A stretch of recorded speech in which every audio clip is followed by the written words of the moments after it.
pessoas não estão com essa, não nasce sabendo participar. Isso tem que realmente ser exercitado e tem que ser aprendido mesmo, né? É um processo educativo de como participar.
Entrei no conselho, se eu não me engano, em 2002, né, representando a Associação de Amigos do Parque Nacional da Restinga de Jurubatiba. Posteriormente, eu continuei integrando o conselho, representando a Secretaria de Meio Ambiente. Cheguei ao Conselho do Parque dos Três Picos por indicação da instituição que eu pertenço, que é a Televiva. Quando o conselho foi formado da primeira vez, a gente não teve nem muito conhecimento desse conselho, a gente não sabia como que esse conselho ia funcionar, e nós agora queremos participar desse conselho para que a gente possa estar reivindicando o direito dos produtores. A criação do Conselho do Parque da Serra dos Órgãos foi oficializado por portaria em 2002, atendendo ao decreto que regulamentava a lei do SNU, que estabelecia essa obrigação, essa determinação de que as unidades tivessem conselhos. Mas foi criado as instituições foram indicadas pela administração do parque, instituições que atuavam aqui ou que eram parceiras. Na verdade, o conselho nem chegou a ser reunido. Então foi criada a portaria, mas era um conselho virtual. O conselho ele foi criado através de uma portaria, onde alguns setores faziam parte do conselho. Com isso, ele ficou um pouco abrangente, ou seja, pouco representativo. O processo de criação do Conselho Gestor do Parque Estadual dos Três Picos começou com um processo em 2004, quando em 2006 saiu a portaria do IEF, né, criando o Conselho aqui do Parque Estadual dos Três Picos. Dificultou um pouco, porque algumas pessoas que são importantes para a gente ficaram de fora nesse processo. Eu já cheguei aqui em Macaé há 4 anos atrás, já existia esse movimento da criação do Conselho do Parque. Quando eu assumi a chefia do parque, eu dei prosseguimentos, mas toda a vida as ONGs foram muito participativas, as pessoas que trabalham mais próximos da gente, como o NUPEM, as prefeituras, sempre foram muito participativas. Então, todo o processo de criação do Conselho vem de uma ideologia participativa. A gestão participativa ela tem algumas premissas para se poder afirmar enquanto tal, né? A primeira é você construir realmente um espaço de interlocução, de diálogo entre atores sociais,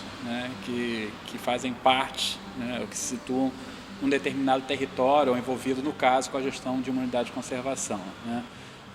Mas não é só, né, para ser participativo, não é só a possibilidade de você estar fazendo parte de algo, no meu modo de entender, para ser efetivamente participativo, tem a ver com a condição da igualdade da participação e a possibilidade de tomada de decisão. Esse último aspecto que nem sempre é considerado, né, nos processos ditos participativos.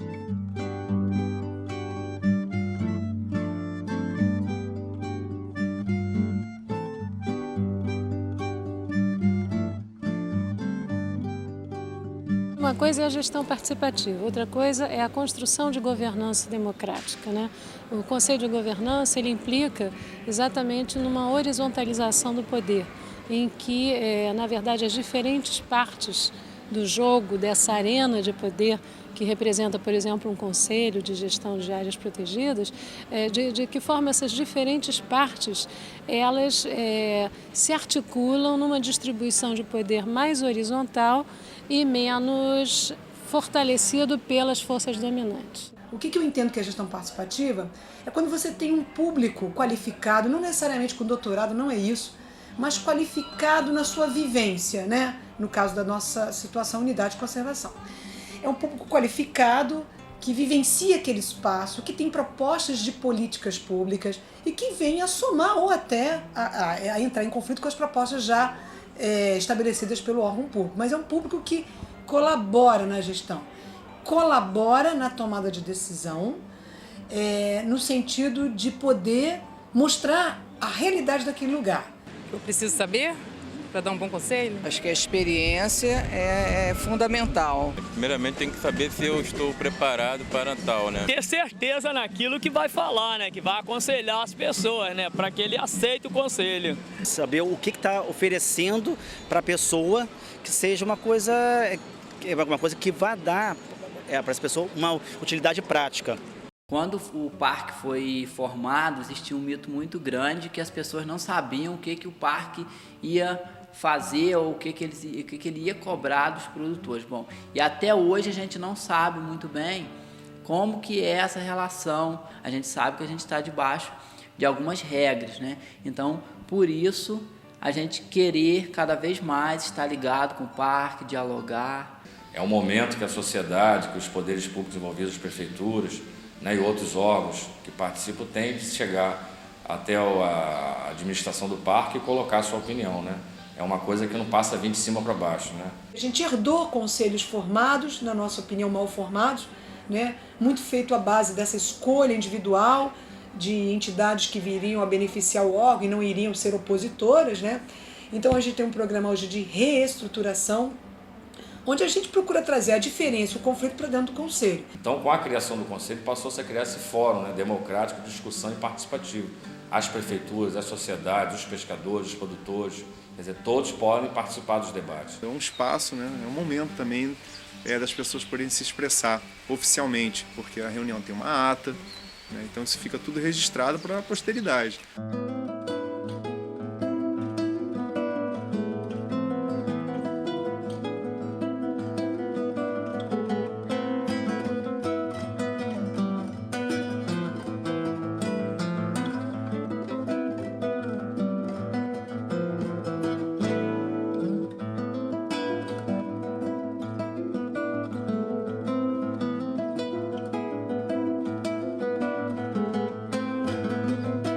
De um modo geral, aquele que é o gestor da unidade de conservação, ele enxerga o conselho apenas como uma instância de apoio para uma decisão técnica.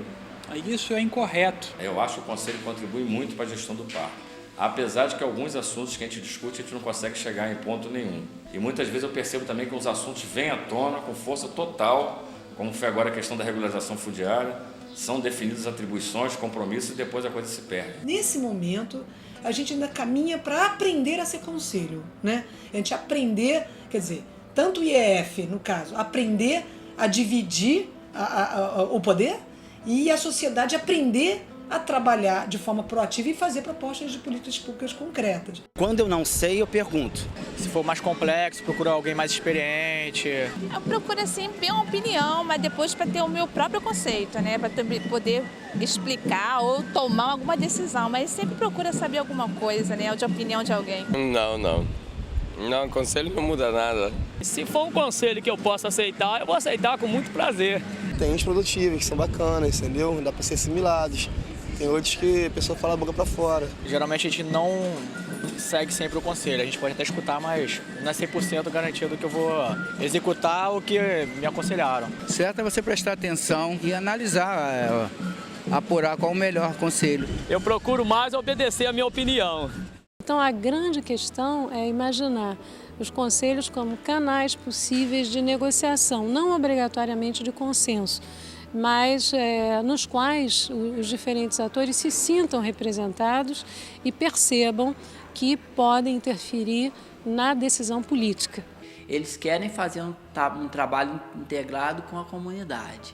E se eles estão querendo isso, a gente também tem que estar cooperando para que a gente possa realmente, né, estar por dentro dos assuntos, de saber como que a gente vai estar produzindo, quais vai ser as nossas limitações. O Conselho te dá um respaldo muito grande diante das autoridades instituídas, Ministério Público Federal, Polícia Federal. Quando você escreve no laudo uma consulta ao Conselho, um embasamento do Conselho, um documento do Conselho, né? Isso te dá uma magnitude, te dá uma força muito maior do que ser o próprio papel de um chefe de unidade só. Ter o espaço do Conselho significa reconhecer, sim, que as pessoas, os sujeitos, né, os grupos sociais, eles têm a condição, né, de assumir responsabilidade na gestão de uma unidade de conservação. Significa reconhecer o processo de cidadania desses grupos e dessas pessoas envolvidas ali, que vivem direta ou indiretamente daquele território onde se insere a unidade de conservação. Semana que vem estamos reunião do Conselho, vou pegar o assunto, vou trazer para a reunião do Conselho. O Conselho não é para isso? Então vamos discutir, vamos ponderar isso dentro do Conselho.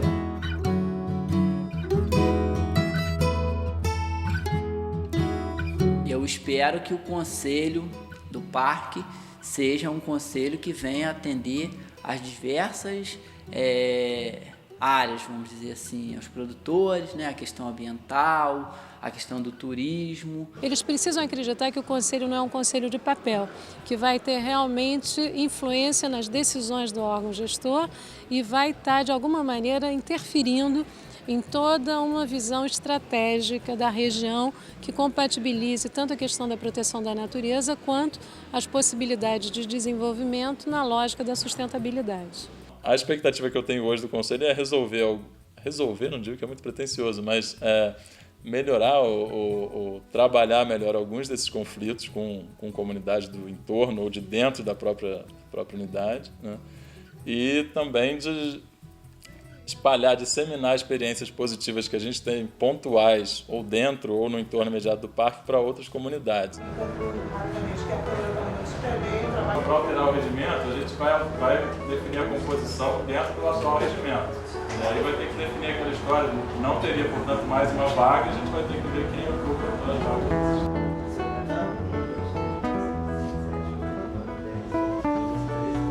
As expectativas são boas no sentido de entender que é um caminhar que está começando agora, que não há receitas para se fazer essa trajetória e que compete a cada um da gente, cada um dos conselheiros, cada um dos membros, cada um dos participantes, darem o melhor de si. Eu espero que a gente consiga desenvolver bem os projetos da unidade e também a gente ter um pouco mais de contato com a população e saber o que realmente ela espera da unidade e o que ela espera também, o que o IF faça também, né, pela unidade. Eu creio que, agora eu estou falando teoricamente, porque a gente não experimentou o segundo momento, está no primeiro.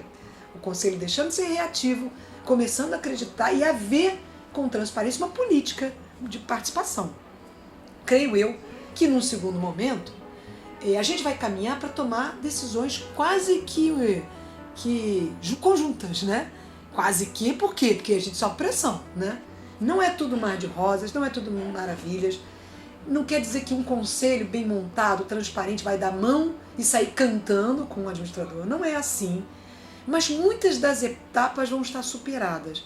O importante é que hoje a gente venha discutir nas bases, participar de reuniões, estar junto com eles, para que nós possamos mudar um pouco esse pensamento de conselho fosse bom, não dá, vendi. Então esse dito popular, se conselho fosse bom, não era dado, era vendido, né? É mais ou menos isso. Eu não concordo com isso não, porque quando um conselho é um conselho que orienta, é uma coisa assim muito positiva. O negócio é o conselho geral que tem por aí, né? Que as pessoas aconselham assim, sem ter responsabilidade naquilo que estão falando.